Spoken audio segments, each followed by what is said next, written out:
¿Entonces qué? Al final lo de la ley del solo sí es sí, ¿entonces qué?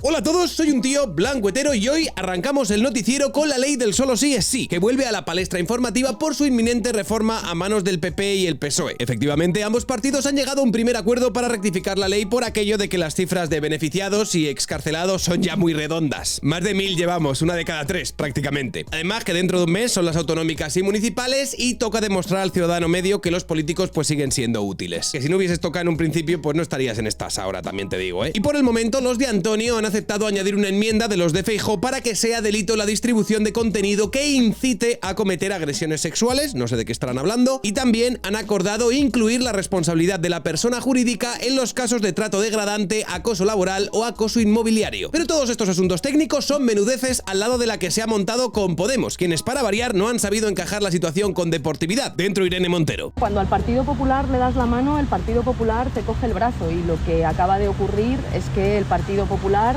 ha humillado al Partido Socialista, haciéndole reforzar aún más esa vuelta al modelo penal anterior, al modelo penal de la violencia o la intimidación, un modelo penal que basa la credibilidad de la víctima en función de las heridas que la violencia del agresor ejerce sobre la víctima. Lo cual se seguiría dando en su chapuza de ley si la víctima quiere que la pena del agresor se adecue a una agresión sexual con violencia o con intimidación. Porque vamos a ver, el consentimiento siempre ha estado en el centro de los delitos de agresión sexual, es la base de los delitos de agresión sexual. Lo que pasa es que antes, cuando esta agresión se daba con violencia e intimidación, se le llamaba violación, y cuando se daba sin violencia o sin intimidación se llamaba abuso. Y ahora en la actualidad, aunque hayáis querido vender la película de que estabais poniendo el consentimiento en el centro, lo único que habéis hecho es eliminar la diferencia de tipos entre abuso y violación. Pero si una víctima de una agresión sexual en la que ha habido violencia o intimidación pretendía que su victimario cumpliese condena en función de esta violencia e intimidación, lo cual serían penas más altas, seguirá teniendo que demostrar que habría habido violencia o intimidación. Seguimos. Hoy vemos en un caso muy conocido, el caso de Dani Alves, de este futbolista, que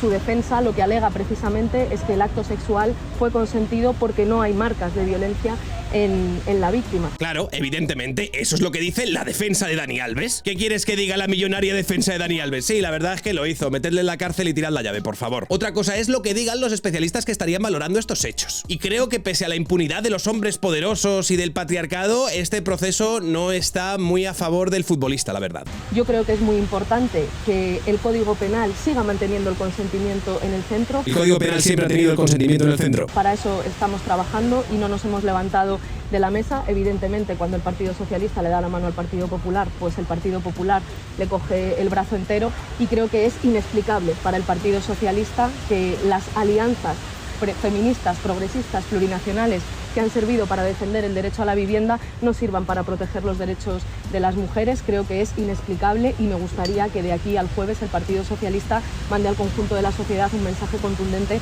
de que los derechos de las mujeres no se negocian con el Ministra, Pues nada, la madre de la igualdad real entre sexos mantiene el argumentario de que volvemos al Código Penal de la manada. Ese Código Penal que metió a los señores estos 15 años en prisión, y que al PP le das la mano y te coge el brazo, y que ha desvirtuado su ley, una barbaridad, porque se quita del centro el consentimiento. Luego hizo lo propio y volvió a quejarse en Twitter y avisa de que la reforma con la derecha tendrá un enorme coste para las mujeres. Un enorme coste que esperemos que no sea superior a 1000 reducciones de condenas de agresiones sexuales y 100 violadores en la calle, pero bueno, con este gobierno y con estos políticos cualquier cosa puede pasar. Decía Irene Montero por Twitter, la reforma de la ley del solo sí es sí es pactada por PSOE y Partido Popular sigue adelante. El PSOE pacta un retroceso en derechos de las mujeres con lo que llaman partido antisistema. Reformar una ley feminista con la derecha tendrá un enorme coste para las mujeres. Cualquiera diría que Irene Montero forma parte del gobierno y no la oposición. Amiga, date cuenta, esos a los que habéis llamado humillados o que estarían pactando un retroceso en los derechos de las mujeres son ese partido con el que cogobiernas este país. En fin, las consecuencias de las que habla Irene Montero no son otras que la manifestación que han montado algunas agrupaciones feministas para el miércoles, y tienen como objetivo recuperar las calles con una movilización masiva, la cual emule o intente emular las que surgieron por el caso de la manada o las del 8M de hace unos años, que últimamente cuando íbamos de manifa la cosa estaba un poco a medio gas, que como abriesen un poco el tiro de cámara se veía que en la manifestación había menos personas que en el cumpleaños de Francisco Camps. Y más allá de esto no podía faltar Pam, que es la GOAT claramente de este año. Esa señora hay que decir que lleva una temporada histórica. No había visto yo a una Charo que se encontrase en un estado de forma tan intratable desde Leticia Dolera hace 4 años. Y ya te digo que la Leti ni se le acerca. En fin, que no podía faltar Pam, quien menciona a la ultraderecha y al convenio de Estambul, porque ella lo vale,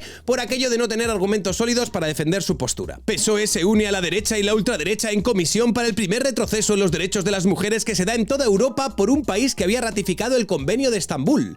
El pleno es el jueves, estamos a tiempo de que esta sea una reforma feminista. Y vuelve a sacar a colación el convenio de Estambul de marras que utilizan como una serie de comodín. Como nadie realmente sabe lo que dice el convenio, pues ellos lo utilizan como una suerte de carta blanca para justificar absolutamente todas las barbaridades que hacen. No, claro, España ha ratificado el convenio de Estambul, por supuesto que vamos a apoyar esta ley. Y es que el convenio de Estambul en ningún momento dice que haya que eliminar los tipos entre abuso y violación. El convenio de Estambul lo que dice es que todos los países deben tener las suficientes herramientas legales para combatir las agresiones sexuales. No cuál es la forma y los tipos penales que cada país debe incluir para perseguir de forma eficiente estas agresiones. Pero bueno, como aquí nadie se entera, metes lo del convenio de Estambul y si cuela, cuela y si no me la pela. Cabe decir que Pam también dice que el PSOE se une a la ultraderecha. Lo curioso de todo esto es que parece que Vox va a votar que no a la reforma, como lo va a hacer Podemos. Así que en esta ocasión específicamente yo no sé cuál es el partido que se estaría posicionando al lado de los fachas. Pero el toque técnico de todo esto nos lo pone la buena de Victoria Rosell, mencionando que el sistema anterior no era funcional para las víctimas. Sin embargo, este es increíblemente cojonudo, colega. Dice, fuera caretas, quieren retroceder al sistema anterior que nunca fue funcional a las víctimas de violencia sexual y que convivía con toda naturalidad con una tasa de impunidad del 92%, de denuncia del 8%, además de un calvario probatorio derivado de la violencia y la intimidación. Pues ya lo veis, para esta magistrada, una justicia garantista que considera que una persona es inocente si no se considera suficientemente probado que esta persona es culpable en un juicio, lo considera una forma de impunidad. Si es que eso de que no se hagan juicios sumarios como se hacen las buenas dictaduras nos está llevando al abismo, colegas. En conclusión, que los morados siguen en sus 13, aquí no ha pasado nada malo, no hay errores y hacer cambios en su ley es muy poco feminista y significa retroceder en derechos. Así que lo que no se gana en el Congreso y con leyes que han reducido las sentencias a más de 1000 agresores sexuales, pues se debe imponer en la calle, porque así es como funcionan las auténticas democracias. Antonio, por su parte, muy solemne él, se ha dignado a pedir perdón a las víctimas, aunque hace unos meses dijera que estábamos poco menos que la vanguardia feminista. Aquí le tenéis al señor, al borde de las lágrimas.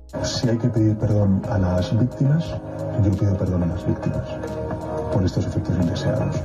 Pero creo que ningún diputado, incluso de los grupos parlamentarios que hayan votado en contra de esta ley del sí es sí, está de acuerdo con rebajar las penas a los agresores sexuales. Por tanto, yo pido perdón a las víctimas. Dice, si hay que pedir perdón a las víctimas, yo pido perdón a las víctimas, no hay problema. Ahora, si hay que asumir responsabilidades, a las víctimas les pueden dar muchísimo por el culo, ¿vale? A ver, chicos, que aquí estamos a lo que estamos, ¿qué te voy a contar? Así es el bueno de Antonio, si te gusta bien, y si no te gusta, mañana le tienes montado en un Falcon rumbo a un meeting del PSOE. Y eso es todo hasta el momento, que este jueves se vota la reforma y seguro que tenemos un fin de lamentos podemitas y repetición de argumentos que huelen a rancio. Y pasamos ahora a otra de las normas estrella del gobierno de coalición, que es la ley de vivienda, que va a ser a todas luces otra medalla al fracaso para que se cuelguen en las filas socialistas y podemitas. Y no lo digo tanto por las nefastas consecuencias que va a traer, que eso lo podéis ver en cualquier vídeo de Juan Ramón Rayo, que lleva tratando este tema, sino porque se ha dado a conocer como que la ley tiene cierto pozo franquista. Vamos, como la historia del Fútbol Club Barcelona. ¿Franquista? Diréis algunos. ¿Cómo va a redactar el progrerío patrio una ley facha? ¿Estamos locos? No, a ver, nadie está loco aquí, ¿vale? Resulta que, como hizo el dictador en 1946, pues la nueva ley se mete mucho interviniendo en el mercado de los alquileres, hasta el punto que van a crear un índice de precios que pondrá el INE. También dicen que se impedirá revisar los contratos de alquiler más allá de un tanto por ciento, muy por debajo de la inflación, y los controles son más exigentes en las llamadas zonas tensionadas. Estas, en resumen, pues serían zonas en las que el precio del alquiler estaría disparado y que para definirlas se utilizan criterios de antigüedad y población, los cuales, oh sorpresa, son los que se utilizaron en el franquismo para controlar los precios. La ley de Franco se justificaba en la defensa de los derechos de los inquilinos y dejaba de lado a los arrendadores. Incluso se estimaba en los años 40 que faltaban viviendas para 1 millón de familias. En la actualidad la cifra que da el gobierno es de 1,7 millones. Bueno, tampoco hemos cambiado tanto a fin de cuentas. En vista de todo esto tenemos las declaraciones de Ione Belarra al respecto. Yo creo que lo que hay que entender, y nosotras desde Podemos lo hemos tenido muy claro desde el primer momento, es cuál es el papel de Podemos en este gobierno. Y el papel de Podemos es siempre empujar los cambios, proponer las políticas, las medidas más valientes, más avanzadas, a pesar de que encontramos casi siempre fuertes resistencias en el Partido Socialista. Lo resumiría así: a veces ganamos, a veces perdemos, pero siempre empujamos. Eso no le puede caber ninguna duda a nadie. Y en este caso, pues por desgracia, vamos perdiendo. Y está perdiendo. Los avances feministas esta semana pierden por culpa de la cerrazón del Partido Socialista y por culpa de su resistencia y su, digamos, empecinamiento en romper esa mayoría feminista que nos ha permitido tener una nueva ley del aborto, que nos ha permitido aprobar la ley de derechos LGTBI y la ley trans, y también en su momento la ley solo sí es sí. Luego a esto se suma el carro Antonio, quien dada su naturaleza competitiva pues tiene que subir la apuesta a Podemos y plantea su propia solución mágica. Quiero deciros que en la semana en la que hemos aprobado la primera ley de la democracia de la vivienda, vamos a ir más allá. Y que el próximo martes en el Consejo de Ministros y de Ministras vamos a aprobar la movilización de 50.000 viviendas de la Sareb para el alquiler a precio asequible de nuestros ciudadanos y de nuestras ciudadanas.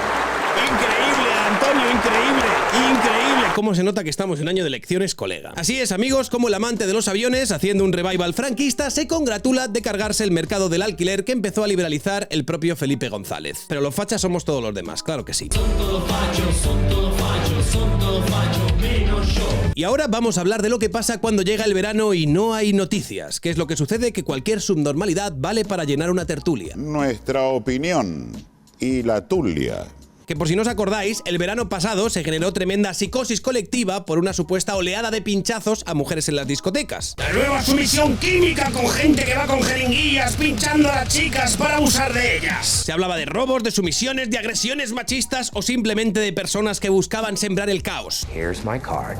Y bueno, parece que lo único que sembró pues fue una paranoia que duró casi todo el verano. Eso sí, dio para cientos de horas de televisión. Y claro, ahora nos contaban en la última hora que todas las denuncias realizadas en Baleares pues eran falsas. ¡Oh, oh! Me hallo sorprendido. Y es que tanto fuentes judiciales como policiales, como el propio Instituto de Medicina Legal, pues han llegado a tal conclusión que además se extendería por toda España. Dice un miembro del Instituto de Medicina Legal de Palma a raíz de los pinchazos que, del estudio realizado a nivel nacional, se concluye que no se ha detectado absolutamente nada. Por cierto, a título personal puedo decir que se trata del peor método de sumisión química que conozco porque la víctima lo notaría y al ser pinchazos intramusculares los efectos no son inmediatos sino a largo plazo. Sin embargo, cuando comentabas esto el verano pasado, literalmente aparecía un ejército de Flanders para señalarte como alguien que estaba frivolizando con las agresiones sexuales. Y bueno, este experto concluye diciendo que podemos decir que la persona que inventó este método pues no es nada avispada. Ya es que a lo mejor nadie se lo inventó y la peña simplemente vivía en una tremenda paranoia colectiva. Que me imagino a los conciertos a un montón de hijos de puta dándole pellizcos a la que tiene delante. Además nos cuentan que los investigadores no encontraron ningún rastro toxicológico y los síntomas que las víctimas reportaban variaban entre sí